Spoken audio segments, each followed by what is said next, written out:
Hey guys, in this video, we're going to take a look at how you can turn on or turn off the iPhone 15 series. Now, what you want to do is first press and hold on the side button as well as the volume down key. So press on both buttons at the same time. So let's do it now. Press and hold.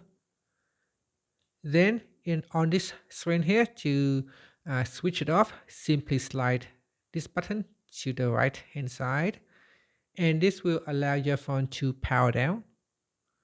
Once it is switched off, if you want to turn it back on, all you have to do is press and hold on this side button here.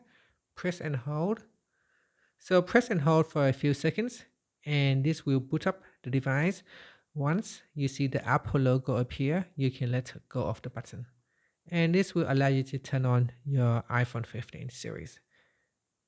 And that's it. That is how you can power on or power off the iPhone 14 series.